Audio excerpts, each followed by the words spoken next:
Parshas Lecha. This is in honor of our Einikel, Tzvi Usher Bennett, whose birthday is Parshas Lecha. And around the time when he was born, he had a bris, like every other Kenai Nahara Yiddish boy. And we all know that Sefer Parshas, in which we are finding ourselves, has a total of 3 mitzvos. Of all of the Taryag mitzvos, one of which is Bris Milah. And that is found in Parshas Lecha at the very end. And it's always been my favor to try to find things at the end of the Parsha, give the end of the Parsha a little chance to have a little chashivos, because everybody says Divrei Torah about the beginning of the Parsha. So we're going to talk about the mitzvah of Bris. By the way, it's interesting how it just came to my mind as I was preparing that the 3 mitzvahs in Sefer Parshas, Peri V'Rivya, Bris Milah and Git HaNosha, each of which is one of the Taryag mitzvahs, so it's not more or less chashiv than any other. But why bedavka these 3 mitzvahs? These are really very, very yesodistic mitzvahs. Bris Milah, I think, needs the least amount of teaching or explaining, for the simple fact that a Jewish family cannot have their boy without a Bris Milah, except Chas V'Shalom there's a problem, but Bris Milah is a foundation of our bris, goes all the way back to Avram Avinu. All of the mitzvahs we got as a klal, but Bris Milah we got from Avram Avinu. It's a mitzvah which was given again at Har Sinai. Don't make a mistake. It was given again at Har Sinai, but the mitzvah itself is in Sefer Parshas. Now, in regards to the mitzvah of Bris Milah, the Sefer Oisa Ploisa Torah, which has some incredibly beautiful and unusual Divrei Torah in it, brings down an incredibly and unusual Maisa, which happened at the time of and to the Chassam Sofer. I wanted to share that with you. It's a Maisa, and this is not a Maisa shir, it's a shir about various Divrei Torah, which we need to understand and we need to learn to understand the Torah better. But this was so interesting, I thought that it would be a nice present to our birthday boy, Tzvi Bennett. And here comes, from the Oisa Plesa Torah, a Maisa Pele, as he calls it, which happened at the time of the Chassam Sofer. And of all things, it has to do with doing a Bris Milah on a guy. So he brings down from a sefer called Zichron Lim Moshe, which he has a reference note to, and he says he's mentioned it before. At the time of the Chassam Sofer, a Maisa happened in a small little hamlet near to Pressburg, where the Chassam Sofer was located.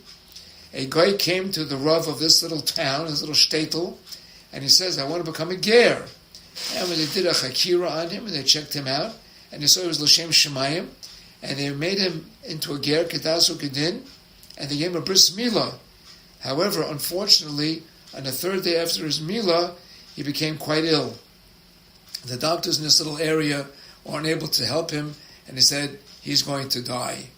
This caused a tremendous ra'ash, a tremendous ruckus by his goyim, his goyish relatives, the goyim, his relatives, and they said that the Jews killed him with their bris milah. That caused him to die. And it was a tremendous sakana, not only for this little town, but they were threatening to make a pogrom nationwide, all over the country. The Rav did not know what to do, tried to find an Eitzah, and he ran to Pressburg, and he said over the Maisa to Chassam Sofer, who rebuked him sternly. And he says, how could you do this bris milah in this little town where there are no people who know how to do a bris properly, and no doctors, no medical facilities? You cause a sakana to everyone. However, since it's already done, what is done, we'll have to figure out a way for an Eitzah as to what to do to rectify this very terrifying and very threatening situation. And he said to him a very, very starka remedy. He said, because you were goyim this sakana in Klal Yisrael, you are chayev to take care of it, and you have to be moshe nefesh to remove this sakana. And what is that going to be? You're going to have to be moshe nefesh to die for the good of the society of Klal Yisrael, because you caused this to happen through your sloppiness. he gave them in command that they have to get a wagon, and they have to put this ger, who was normal, into this wagon, and they should go, both he and the moil should go with him to this wagon, and go with this wagon to this river, which is near that little town, nearby to where they are, and they have to go into the river, and they have to drown themselves all together, make it appear as if it's an accident, and people will see that it was not because of the bris milah that he died, but because of this accident in this wagon, because we have to save the people, and therefore through this there'll be Yeshua, and both he and the moil have to go, and he gave this tzivoy to the Rav. The Rav was makabel this tzivoy with a hav, and he said in his heart, Harini kapara al kol Yisrael, I will be a kapara for Yisrael.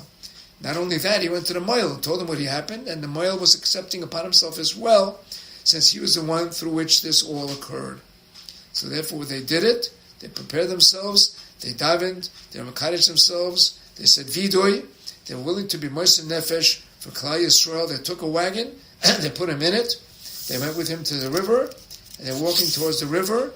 They didn't tell anybody where they were going, they just left their houses and were crying on their way out. When they came close to the river, they were already going into the river with the wagon.